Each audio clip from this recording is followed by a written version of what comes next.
I saw it as this unbelievable mechanism to raise a tremendous amount of cash very quickly. People tell me, they're like, oh, I love houses. I'm like, you haven't been in enough houses, bro. Or they're like, I love people. I'm like, bro, you haven't dealt with enough people, dude. Like, to another episode of Multifamily Strategy. I'm Christian, your channel host, joined today with Aaron Novello. Super excited for today's episode. This is someone who knows how to operate business, who's mastered active income.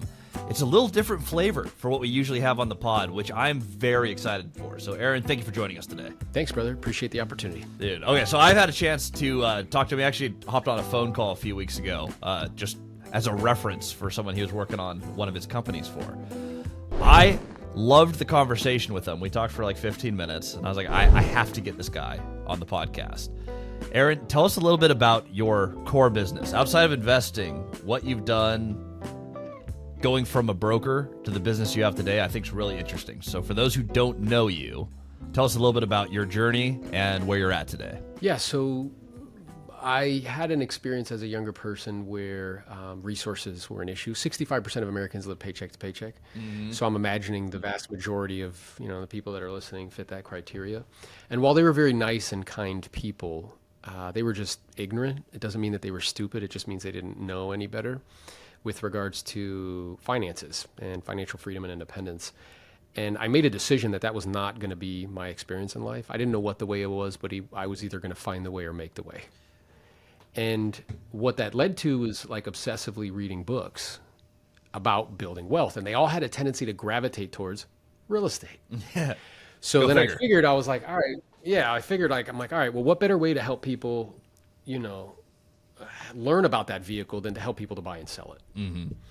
So while I was still in college at the University of Florida, I got my license. I only had 7 credits left. And in the first calendar year selling real estate, I only made $13,000. Not something people put you on a pod to talk about, not something they would join your exclusive mastermind group to figure out how you made below the poverty line. And the reason was because I didn't have an accurate assessment of reality, what the job actually was, which is that it's a hardcore sales business, no different than selling books door to door, knives door to door, subscriptions over the phone.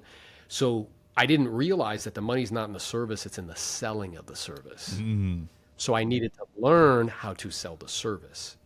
So I got access to, some mentors, some guides who pointed me in the right direction. I started to role play twice a day, 6 days a week. I did that for 3 years, chanting out scripts, handwriting stuff, prospecting every day. And that allowed me to go from $13,000 in a calendar year to the next calendar year doing 17 transactions, then 50, then 75, then 100. I did over 100 transactions 10 years in a row. I did 200 deals a year twice. Whoa, that's not bad. Yeah, not bad. And then along the way, I started to think about leverage. Mm-hmm. And I purchased part of an office, right? A franchised office. And I realized there was actually no money there. Yeah. And I also became aware at the 200 deal a year mark that the next evolution would be like if I had a big team and all that other stuff. And I realized I didn't really have a heart for that. I didn't want to do it. So instead, what I did is I monetized the skill. Mm. I started a coaching company teaching people the specialized knowledge of what to say and how to say it, and how to list property in high volume. I've been doing that for 10 years. And then recently, 2 years ago, I sold back my interest in that office because there was no money there. And I made a change to EXP, which has a revenue sharing component because they've eliminated all the physical expenses, brokerage in the cloud. And in the last 22 months, we've attracted 307 agents to the company and the organization.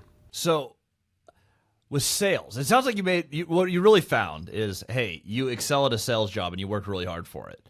Are you born a salesperson? Are you a naturally born salesperson, or did you have to learn it from the ground up? I've noticed some people just have it. Did you just have it, or did you have to earn it? I think it was both. So, I've taken those, the predictive index, when we're hiring people and stuff, those personality profiles. Yeah. And my profile is that of a maverick, which happens to be for salesperson. There you go. I think what's also true is I only made $13,000 in my first calendar year. So even though that's my natural disposition, yeah, I still needed to work very hard in the acquisition of the skills. So, if people see me now role playing in a room and there's 1,000 people there and I can role play with anybody live, they're like, wow, that was just happened naturally. No, that comes from nauseating, disgusting amounts of practice when nobody's looking, because you get rewarded in public for what you spend countless hours doing in private. And I think that's really important for everyone who sees all the people on YouTube. There's some gurus who just are good at selling I can do the thing. And there's the people who actually do the thing. And when you meet them and you see them live, you can just identify it. The person who can comfortably role play and do all these, I'll take that back. Almost no one starts there. 99.9% of us have to sharpen our skills significantly before we actually know what we're doing. There's a long time where you don't know what you don't know, and you have to learn it and you have to practice it. I remember my first calls to owners. I built my whole business on owner calls, by the way. Just meeting people who've done the thing I want to do. That's all I did. I found mentors to teach me how to do everything. My first calls to them were horrible. I got hung up on all the time. I didn't even know if I was asking. I didn't know what the ask was. First time I ever called an owner, I was like, am I asking them to sell the property or am I asking them to meet for coffee? And so I just kind of like clumsily did both. I'm like, would you accept an offer on the building? No. Oh, I'm trying to meet with owners. Would you meet with me for coffee? To which the answer was no. You don't start good. I'm a career salesperson as well. And funny enough, Maverick is exactly where I fell in the personality test. Similar. I didn't just start with the words to say. You script, you drill. It's not an easy job. When you got into real estate, you started learning it. Did you fall in love with the real estate? Did you fall in love with the sales? I mean, what part of real estate really attracted you? Yeah, I mean, I'm going to say something, and I think when I say it, people will get like, but it doesn't make it any less true. It was money. Like, well, people tell me, they're like, oh, I love houses. I'm like, you haven't been in enough houses, bro. Or they're like, I love people. I'm like, bro, you haven't dealt with enough people, dude. So I saw it as this unbelievable mechanism to raise a tremendous amount of cash very quickly. Mm-hmm. So I fell in love with the outcomes that it can produce, not the kind of, I was married to the outcome and divorced from the actions. You'd be amazed how many people say that on this pod. The whole goal is to interview different owners and operators in the real estate space who've done something awesome that I haven't done yet, which is most people. When I talk to people, the outcomes are only two things. One, someone just absolutely loves, they either fall in love with like development, which I hate development. I do not like betting on the future. I hate unknowns. So I meet people like, oh, I just love building, and I'm like, okay, I hate that, but I'm glad that you get a high from that. That's awesome. And then the other people are like, I like the money. Like it's entertaining, but at the end of the day, we're selling a very high ticket item. Buildings have a lot of commissions. More money trades hands. People who like selling high ticket items tend to find their way into real estate. There's a lot of transactions. Deal making's fun, but at the end of the day, it does pay. What skill do you have, or what skill did you focus on that allowed you to pull the maximum amount of revenue out of the real estate sphere? Like, you talked about monetizing skills. Yeah. So really, I think the way most people present is they lead with authority. The reason why they do that is it's insecurity. Yeah. It's like, don't you know who I am? And I've sold all these properties and all that other stuff. Where in every really good story from story brand format, there's a hero and there's a guide. And what's interesting is that if you look at all stories, so like Luke Skywalker, there's Obi-Wan. Luke is the hero, Obi-Wan's the guide. Harry Potter, Dumbledore. Harry's the hero, Dumbledore's the guide. The hero, though, is actually the second weakest person in the story behind the villain. Because if you think about the hero, right, like Luke Skywalker has no idea about the Force. He doesn't know how to fly plane. Like, he doesn't know how to do anything. He doesn't know how to fight. He's stumbling, bumbling. He's making mistakes. Yeah. The guide is actually the most powerful person in the story. And the way most people position themselves is as the hero, and it's the wrong approach. Instead, it's the guide. So it's like, hey, Christian, my job's to help you. It's never to talk you to do anything. I guess I'm curious. Your home's lovely. It's in a great geographic area. I don't need to tell you that. When you had originally put it on the market for sale, was there any particular reason you were even considering selling it? Who is that about? That's about Christian. It's not about me. And he goes about and tells me like, yeah, man, we were looking to just downsize and be closer to family. Wow, that's awesome, man. And I'm wondering for you, is that still something that's still important for you and your family, or have things changed forever? Who is that about? That's about Christian. It's not about me. I'm not telling him how great I am or how awesome I am. And then he's like, no, dude, it's still important. Okay. So then I'm wondering, because I'm a little bit confused. I mean, the home was on the market for 6 months. It didn't sell. It is lovely. What do you think stopped it from selling? I don't know, like the agent, they told me it was the market. I do hear that a lot when the home's not selling. I oftentimes hear them blame the market and things of that nature. How did you happen to pick the previous agent? Well, they're a friend from church. Okay, I see why you felt that was a good idea. I'm curious, though. You strike me to be someone who understands this process pretty well. Being that it didn't sell, what do you feel like they should have been doing? So you could do something simple, which is just to get an offer and make this move to happen for you and your family. Well, they should have done this, this, and this. Okay, and were they giving you updates every week, letting you know how come it wasn't sell? They weren't. Wait a minute. You mean to tell me they weren't calling you every week with an update? Let me be the first to tell you, Christian, you definitely deserve better service than that. So let me ask you this way. If there was a way that you could sell this home, still make this move happen, and be there in the next, 60 to 90 days, is that something that you and your family would still be interested in? Well, yeah, it would. Okay, well, just by you saying that demonstrates that we should get together and discuss the options. May I make a suggestion? See, that whole thing, even though I have a track record of 2,000 homes sold, did I say that once? Nope. Even though I probably sold 5 homes in their neighborhood in my career, did I mention that once? Nope. Who is that all about? It's all about Christian. It's all about what he's trying to accomplish. He's the hero in his own story. I'm just the guide. I'm Obi-Wan to help you to get to your ultimate goal and objective. This is exactly what I teach my students to do when they're buying real estate. When I'm teaching people network with owners, we have people map their own story. We call it the circle drill. Know who you are and where you relate to people so that you can communicate it in 15 seconds or less. Because everything in the conversation needs to be about learning about the other person, who they are, what their goals are, what motivates them, and how to map out the pieces that are important to them. If they ask me questions, I want to be able to talk about myself as efficiently as possible so I can just push it right back over to them. If they ask me a question, what's your experience with this? I've been doing this for years, love buying real estate. It's resulted in some freedom for my family. My main thing for me is I got to retire my wife through real estate. That's been amazing for me. Let's talk about you. Like everything is know your story so well that you don't need to talk about it at all, because you are all completely focused on them. 100%. And there's 2 things that the hero that the guide has to deploy. Mm-hmm. The first is empathy, which is counterintuitive to what we think. We think the hero has to be like, rah, like I'm Christian, I'm the man. No, the hero has to deploy empathy. Hey, bro, I get it. I made $13,000 my first calendar year. Yep. I understand. I understand what that's like. I know it doesn't feel good. I know it has you questioning your choice of profession and whether or not you should be doing what you're doing. I know it has you doubting and starting to believe all the people that tell you should go get a real job. Like, deploy empathy. Then the second thing I have to deploy is what Christian just did, which is competency. So if somebody challenges me directly, well, Aaron, why are you like so different from everybody else? Like, Lily, listen, I appreciate you asking. And really what I hear you saying is if I can help you to accomplish your goals and objectives. Now, what I'm about to share with you is not to brag or boast. It's just to answer your question directly. We've had the great fortune of helping 2,000 families just like you accomplish their goals and objectives. So it's really not a question of me of whether or not I could or couldn't help you. I definitely can. It's really a question of me figuring out what you're looking to accomplish and why, and what's important to the Osgood family. So that way we can help you to come up with a game plan to get what you want in the time you want. Does that make sense to you? I'm back as the guide, Yep, not as the hero. And does everyone hear the tonality of that, by the way? That's so important, the way that you dictate that. I mean, if you want to go back and replay that section, you should feel calm and at peace. It's like, oh, he does have this. He knows what he's talking about. Like, there's authority, but you're not ramming it down my throat. That is a practiced salesperson. You know what you're saying. You know how to deliver it. If there are things that someone's working on if you're trying to boost your sales career, if you're trying to be a better broker, if you're trying to meet with more owners and instill confidence, that is what you need to work on. What are the words you are saying, but more importantly, how are you saying them?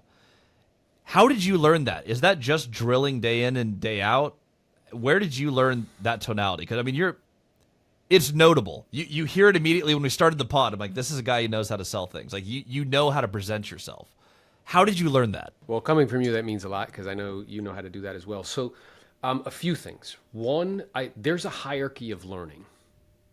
The lower end of the hierarchy of learning is reading and writing, which is very interesting because that's how we get our formal education, but it's the lowest form of learning. Mm-hmm. The second highest form of learning is simulation. It's pretending to do the real thing. So I want you guys to realize something. We don't let doctors touch physically real, actually like alive, healthy people. We have them touch dead people first, cadavers. We don't allow pilots to get into planes with humans until they've spent hundreds, if not thousands of hours in a device called a simulator. practicing doing the real thing. If you've ever been in the military before, what they do all the time is simulate. They do drills all the time, over and over and over again. They're pretending to do the real thing. It's the second highest form of learning. The highest form of learning is doing the real thing. There's no substitute for it. So watching somebody do it is not the thing. Posting about doing it is not the thing. Talking about doing it is not the thing. The thing is the thing. It's the highest form of learning. So if you want to radically ramp up the learning curve, because this is a multidimensional, multifaceted skill, and I'm glad that it is, because it's going to take AI a long time to figure it out. Yes. Okay?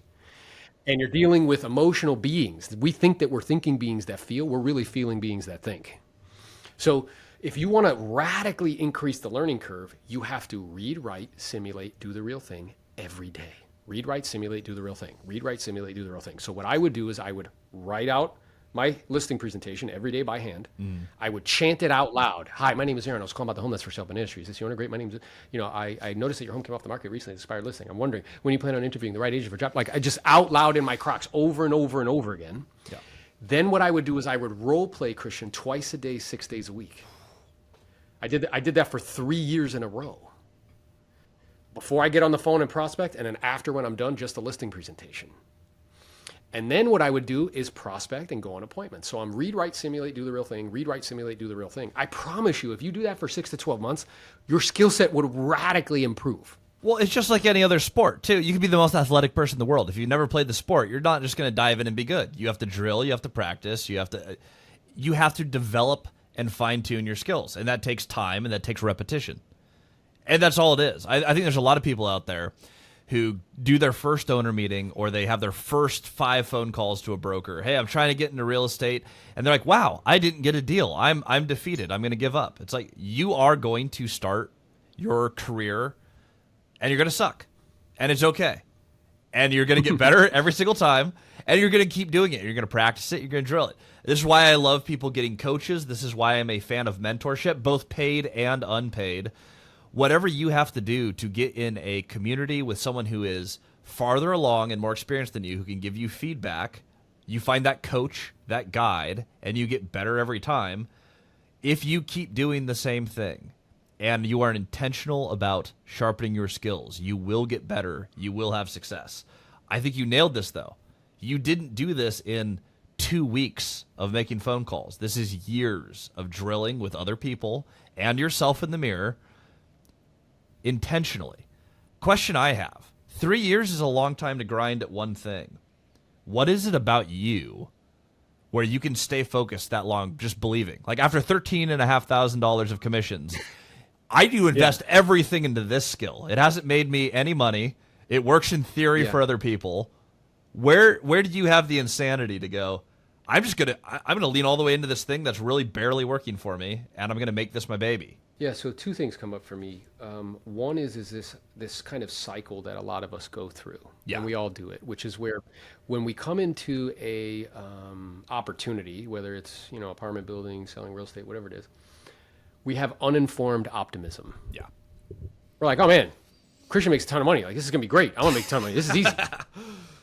Then what happens once you get into it? You get informed pessimism. This is harder than I thought.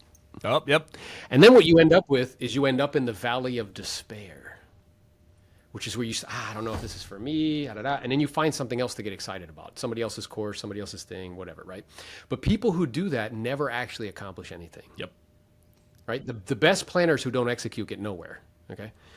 So instead of that, it's like, okay, you have uninformed optimism. Oh man, this is great. I see all these other people prospecting. They're going to they make a ton of money. I can do this. Then you get into it. You're like, oh, this is harder than I thought. You get informed pessimism. When you end up in the valley of despair, the question or the kind of conversation that you have with yourself is like, yeah, this is harder than I thought it was. I do know though, because I've seen, right? I have seen. Not only do I have belief because I've seen it, but I also have faith in myself that if I keep at this, like, I could accomplish this. And you're willing to do volume over time. So what I mean by that is there's magnitudes of volume. So let's say somebody role plays like, a couple times a week, and they think like they're the man or the woman. They're like, oh, I'm him. It's like, okay, well, if somebody's doing that twice a day, 6 days a week, when you multiply that out by a year, I'm literally practicing like 10 times more than you. It's not even close in terms of a competition. And in my business, Christian, there's 20,000 agents in the multiple listing service. There's only 100 that do more than 20 million in volume. So you have 20,000 people competing for 100 jobs. That's insane. That's what it is. That's insane. So if that's what's true, what I would ask everybody who's watching this is like, okay, if you want one of those jobs, because everybody wants one of those jobs, right? If you want one of those jobs, what should your practice schedule look like? What should your prospecting schedule look like? Like, what would your daily activities look like, right? Because it's immature to imagine that if everybody wants what you want, I'm not going to have to outwork them or outpractice. Like, that's immature. It's not realistic. Yeah, that's like wanting to get into the NFL, playing, backyard football every game day. I'm going to play every Sunday. I'm pretty athletic. I'm tall. I can do this. It's like, look at the training schedule of these guys. They're freaks of nature. That's exactly right. So, like, you're the man at, like, your flag football league, but that's not the same as the NFL. No. And if you want to be the best and you want to compete, which is that's something to talk about. Some people don't want to compete. I remember this from high school PE. There are people who they're like, hey, here's the competitive field and here's the not competitive field. If you don't want to compete and you're someone who wants a job, there's nothing wrong with that. There are people who want to do that and go do that. But if you're one of those people, I don't think it's probably worth your time to try to compete in real estate because there is a lot of money on the table and the competitive guys are sharpening their skills. You're going to get trounced. I have found in this field, there are people who will out-legal you. There are people with varying levels of ethics. You're going to run into all of them. If you're buying real estate, someone's going to try to rip you off at some point. And if you're trying to play a non-competitive JV league, you're not going to find it here. Like maybe in a mom-and-pop duplex, you might get a rental or two. But if you're watching people who are either brokers who are making millions of dollars or owners who are making millions of dollars buying and selling real estate, if you're not competitive and you're not willing to put in that amount of work, you're never going to get there. And that can be okay, but you need to accept that up front. It takes a ton of intentional training and practice to get there. 100%. And like an example, my son, he's 13 and he's playing soccer, and he's particularly good. Not because he's my son, but just what's true. Yeah, it's because he's your son. Maybe. So, but he's going into high school, and he tells me, he's like, hey, I want to play on the high school team. I said, great. Well, let me ask you a question. Can you keep doing what you're doing and make the the JV team? And he was like, yeah. I'm like, well, okay, can you make the varsity team continuing to do what you're currently doing? He said no immediately, Christian. He knew the answer without me even telling him. And I was like, all right, well, what would you need to change if you wanted to make the varsity team? He's like, well, number one, I'd have to hit the gym because he went to the school and he saw how big they are, right? So he's like, I'd have to go to the gym. I'd have to pay attention to what I'm eating. I'd have to touch a soccer ball every day, and I probably need to hire a coach. He knew exactly what it was.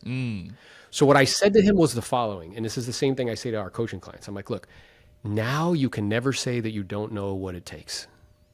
You know. Now you have to decide if you're willing to do it. Now, if you're not willing to do it, bro, I love you no matter what.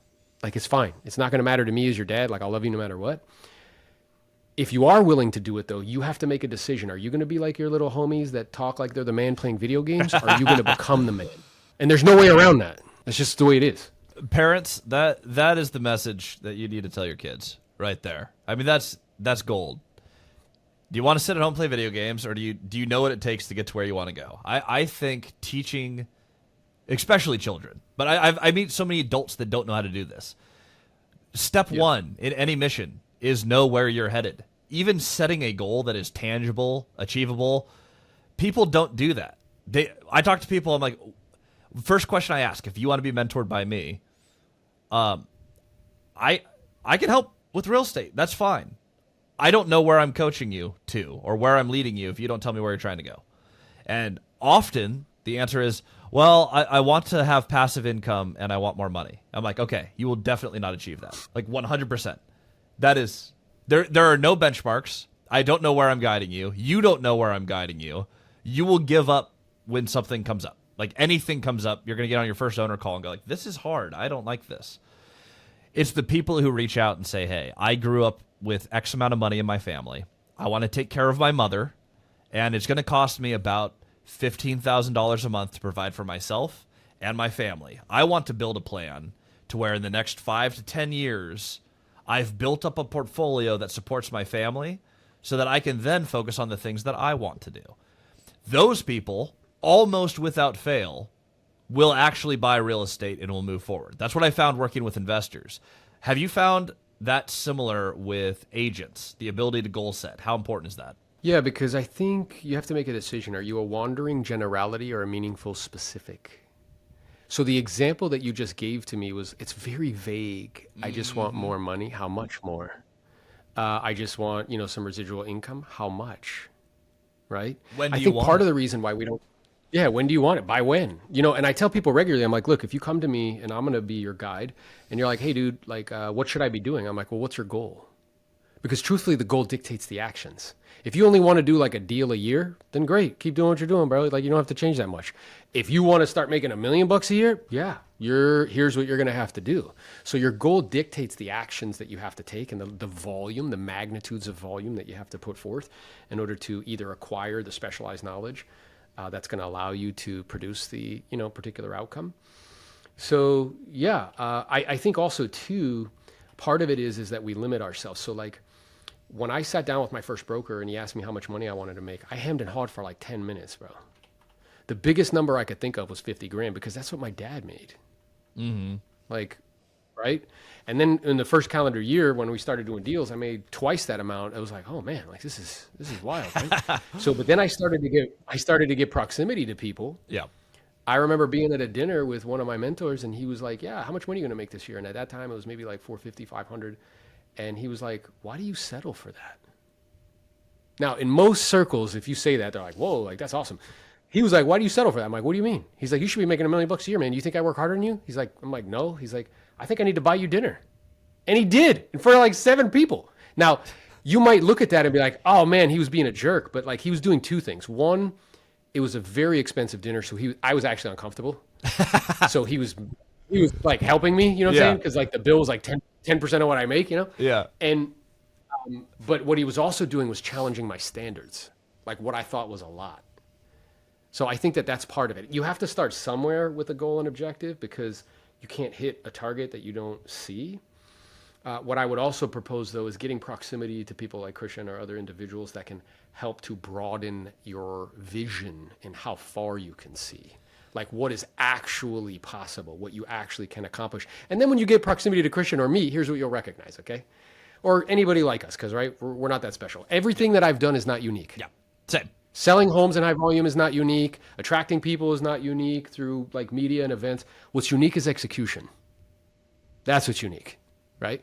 So, but when you get proximity to these people, you'll spend time with them. You'll be like, man, like Christian's cool. He's kind of smart, but like, I don't know, man. If he could do it, I could do it. Like that's what'll happen, right? You'll start to recognize like, oh yeah, this is totally possible. Do you find that when you lock in on a target, you hit it a lot faster than you expect? I've noticed I'll set a 5-year goal, and when I'm actually focused on it, 2 years later, I'm like, oh, shoot, we made it. Do you find that happens to you, where like when you actually lock in, it's like, oh, everything all of a sudden starts falling into place, and I'm doing the steps, and it happens faster than you think? That's been my experience. Have you seen that in your life? I do, 100%, because we drastically I think we overestimate what we can do in a year. We drastically underestimate what we can accomplish in a decade. And there's extreme power and focus. I think the challenge in today's world now is you have so many. I think 2 things are true. One is you don't have to be competent in order to be famous. True. That's a problem. Yes, that's a huge problem. And that's all over the internet. Yeah, so it's very difficult through all the noise to see who's full of shit or not. Yep. I mean, it's very challenging. I think the second is as people that are smart, hardworking, and ambitious, our most valuable thing is time, and we see money everywhere. So I have to be very, very selective with what I choose to stack time on top of, because nothing's more kind of sad than watching somebody enthusiastically run in the wrong direction. So if I'm presented with opportunities all the time, I have filters that I filter. I'm sure that happens to you all the time too. People come to me all the time. It's like, okay, well, my first question is does this compound? Because if it doesn't compound, I'm not interested. Second question is it highly leveraged? Because if it's not highly leveraged, I'm not interested. Third, for me personally, is can I make $1 million a year doing it? Because that's what I believe my time is worth at a minimum. And if it's not, I'm not interested. That will eliminate 8 out of 10 ideas. Oh yeah. With the 2 that are left, now it's which one is in alignment with my natural disposition, which one would allow me to have the biggest impact, and which one will allow me to do work with people that I like and enjoy. Then I only have 1. When I'm left with one, the hard part is I have to say no to everything else. And that's very difficult. As an entrepreneur, that's the exact same advice I give. The amount of pain that you will go through and focus it requires to be a successful entrepreneur, if you're doing it for less than $1 million, it is not going to be worth your time, and you're probably not going to make any money. Just realistically, there has to be enough monetary upside to stick it out, because stuff's expensive, people are expensive. You do business long enough, legal will be expensive for some reason or another, your fault or not. I've seen it happen all across the board. You need to be in a business or a career, especially as a sales rep, where you have a path to $1 million. And that's where it starts becoming worth it. I've seen that very consistently for a lot of people. It's enough money to overcome a lot of the pain, and it's enough money to actually get through some of your problems, because you will have expensive problems. If you're an entrepreneur or a salesperson of any kind, stuff gets expensive. Speaking of investing, you're a real estate, you're in the real estate space, but you're a salesperson.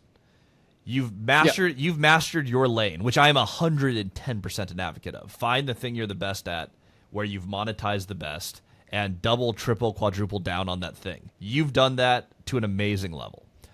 How do you invest? Do you buy real estate? Do you operate your real estate? What does investing look like for you as a master trainer of real estate agents?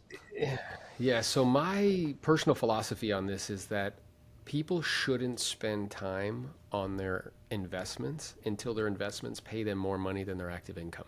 And for most people, that's almost never, right? So what I'm aware of is that I am basically buying back a lot of time when I do that.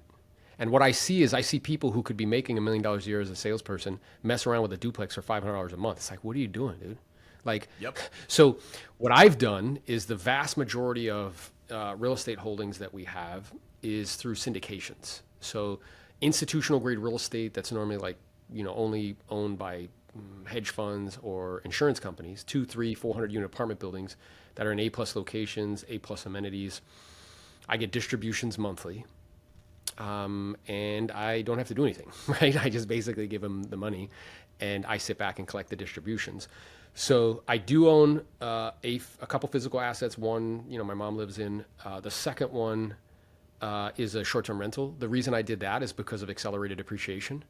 Because as a LP, a limited partner in a syndication, I get depreciation, but I don't get depreciation against active income because I'm not a GP.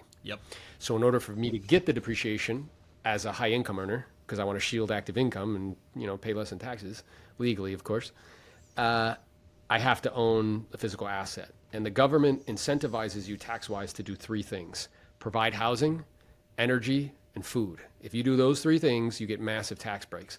So they consider short-term rentals housing. So I purchased short-term rental, but we have an operator, right? He handles everything start to finish. He owns part of the cleaning. He owns the cleaning company. He handles everything. Puts it on all platforms, does all the things. I think he takes 20%. And I already hear people in the comments, yeah, but you can make more if you do it yourself. Yeah, but I'm getting back all of my time. Yes, and you monetize your time very well. That's exactly right. And to me, I can earn way more money monetizing my time than messing around with that other stuff. So I would want to find somebody like you, Christian, who's like a world-class operator, and you come to me and you're like, yeah, dude, I'm going to take down this 300-unit apartment building. Here's how much money we need. Great. Here's how much you can sign me up for. You do your thing. You send me distributions every month. You handle all the rents. You handle all the, stuff that comes up. And if anything needs to be fixed or roof needs to be replaced, and I just, hop on a call with you once a quarter and you tell me what's going on. And I think that's so important to note. I have zero passive income. I have hundreds of rental properties. I make my money in my job doing what I'm best in the world at, which is operating. I go out and I operate my properties. I am on site. I coordinate contractors along with my wife, along with my partners. We are full-time operators. That is all I do. And it is 100 hours a week. Every single week, it is a job. And I get paid a ton of money for my job that I spend a lot of time on. That is really hard work. People think, oh yeah, these landlords, you own everything, it's going to be passive. If you want to have a portfolio like I have, you want the equity stake and the tax breaks for that portfolio, unfortunately, you're going to have to work for it. Now, at some point, you get to a point where you buy enough real estate and it becomes passive, but that's when you retire, like most people do from their 9 to 5. You work for a long time, you store up enough, and then you get to retire. That sounds like a job to me. I am spending my time in the highest best use. You're spending your time in the highest best use. My biggest question was syndications. We've seen a lot of them go under, a lot of people, and a lot of it was variable rate debt. So we have variable rate debt that's wiped out some syndicators. How do you choose the person who is going to steward your hard-earned money? How do you invest in the right syndication? Yeah, so I think with syndications, the game is really about finding syndicators that you trust, truthfully. So I started off with a platform called CrowdStreet, where they connect accredited investors with syndicators, professional, real estate people, and they charge the syndicators to have access to, the platform for their accredited investors. I did a few deals with them, and we had a few full kind of exits. It's when interest rates were low, so the people were doing value adds on apartment buildings, and they were able to cash out in like 3 years, and it was great. Yeah. And with the majority of this, we still have some holdings, via that platform. And the majority of investing that we do is with another syndicator, which is just over time proven to be trustworthy and delivers full transparency, hops on calls all the time, tells you exactly what's going on, never missed a distribution. During 2020, 2021, they suspended distributions for 2 months only because they didn't know what was going to happen. They put them in a separate account, told you what they were doing because it's just good business practice. Once they realized it was not a big deal, they just released all the money, right? So, I think it's just vetting the syndicator and finding somebody that you can trust. Because like what I'm aware of is that prior to the law that Obama signed into, law, syndicators used to not be able to advertise to accredited investors. Yeah. This wasn't even available to us, guys. This was like a straight up good old boy network. And it wasn't like you could invest like $100,000. You had to stroke a check for like 10 million bucks, bro. And it was a very select group of people that would have access to these investments. And with these apartment buildings, what I'm aware of, it's one of the safest places on the planet to put money, particularly if it's done right. Because every month, 8% of all the rentals come up for lease. You can raise rents and lower them accordingly. They function like a utility. That's why insurance companies dump tremendous amounts of money into them. That's why, hedge funds drop tremendous amounts of money into it because it's one of the safest places on the planet to park capital. So I'm just aware, and grateful that I have access to it because if I was alive 50 years ago, I wouldn't. See, and that's the correct use. What I want to highlight for people. So syndications, essentially you have an operator. Weaknesses with syndication, by the way, is they tend to get paid up front. So objectives don't always align perfectly with the investor, which is why trust in their operations is the main thing. It's a business where there are good operators, there are bad operators. I have friends. They work in high-paying jobs. They're both Amazon employees, actually. They put millions of dollars into 3 different syndications. All of them went to zero. Just total loss of capital, wiped out, done. And it's because they did not vet the people. They did not get references. They had someone come in and say, hey, you make a lot of money. I have a real estate deal. You should invest in it. And they're like, oh, this sounds great. You really need to be careful on every investment you make. Do your homework. I mean, if you're going to work hard for that money and you're going to say you're like Aaron, you have a high earned income because you deserve it. Don't lose it on making a stupid investment. If you're doing syndications, they're like any other investment. There's homework involved. There's some intelligence involved. Find people that you trust. Vet them. Don't lose money investing. If you can just do that, park it somewhere, put it in real estate. I like it conceptually, but you have to be so careful with who you trust. Yeah, and I think, some of the things we look for is I want the syndicator to have a good portion of the equity. In other words, to invest their own money side next to me. So if they're raising, 60 million bucks, they got $10 million of their own money or $20 million of their own money invested. So you're basically right next to them, right? Yeah. And I'm looking for if they are aligning their deals with ownership, because some syndicators, they take they get an acquisition fee plus they get a disposition fee. Yep. But one of the folks that we work with that we had an exit, he's like, look, dude, I don't think we should get paid just because we sold the property. That's an owner's mentality. He's like, yeah, dude, so we don't take a disposition fee, right? So it's just learning that. And everything has risk associated with it. I'm aware that people invest in the stock market and it goes down to zero. Yep.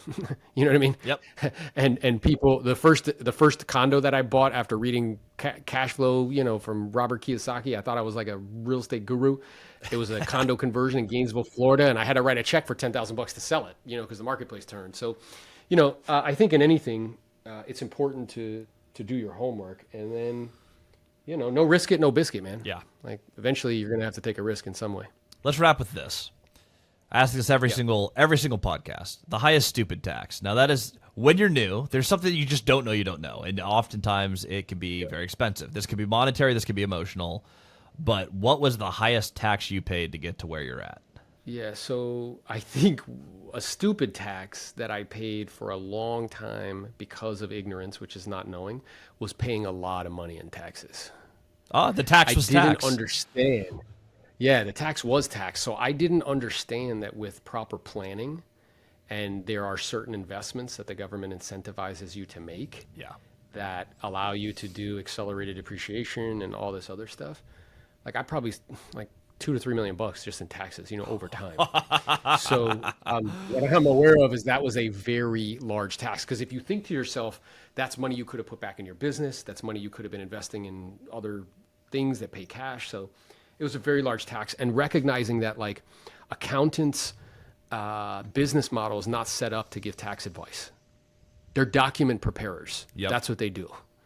And people that are very wealthy, they have somebody on their team that all they do is look at all your assets, look at all your income, and they say, hey, here's what your tax liability is going to be this year. Here are 5 options that you have to invest money in, that if we do this, here's what your tax bill will be. So and we need that, right? Super important. What did you end up implementing on your team to make sure that you're not overpaying the government? Because they will take a huge chunk of your income if they can. So that is one of the best things you can do. 100%. So I hired someone who does this type of planning and preparation for families that are like, hectomillionaires and high income people. Yeah. So I saw him speak, and I remember going to my accountant at the time and like saying stuff about like the Augusta rule and like this sort of thing. They're like, no, that's a scam. And I'm like, okay, you're not the right person I need to be talking to. And when I mentioned it to him and I had the conversation with him, he was like, oh yeah, bro, there's a lot of stuff you could do. And I was like, okay, cool. So I just got the right people on the team. And the way I view it is if you're a business owner and you have like a bookkeeper, think about that like the running back. Mm-hmm. If you have a CPA, they're like the wide receiver. Who this individual is the quarterback. So important. So what they do is they look at all of your assets. They look at how you're holding all of your assets, right? In terms of like LLCs or trusts or things of that nature. They look at income for a calendar year. They look at passive income versus active income. And they basically look at the whole roadmap and start having this conversation with you now, not like in December, like, hey, here's what our expectation is going to be. So here are the options that you have at your disposal. You can do this syndication. You can invest in oil and gas. You can do all these different things that will get you to this in terms of a tax liability. And then it's up to me just to decide which ones that I want to participate in. And that is so important. Your CPA is not your financial planner. I think so many people mistake that. That is not what they are. They are there to make sure that you have audit-proof books and that the IRS is not going to come after you. They're going to make sure that everything is filed, paid for, done. And I use an EA, so that's an enrolled agent. They can represent me in court against the IRS. And that's important to me because I have a ton of assets and a ton of partnerships. I don't do syndications, I do joint ventures. So I have a ton of partners. I have a lot of properties. My biggest fear is failing an audit. So that is their only job. Represent me and give me audit-proof books. They don't have anything to do with my tax situation. When I'm going into, okay, what is my tax planning? That is a different person altogether. They think differently. They're not a bean counter. It's a different mindset. It's a different personality. When you're building out your teams, don't worry about this until you're making money, by the way. I mean, if you're still making $50,000, grow the skills. If you're a broker, hire Aaron. Like, get your income up. But when you start making real money, your tax can actually be your highest stupid tax. The government will take 35 to 45% of your money if they can. I mean, you really need to come up with a plan for this. So when you start making money, first thing you do, find your guy who knows how to find the tax. That is so smart. I don't think anyone's ever shared that on this pod.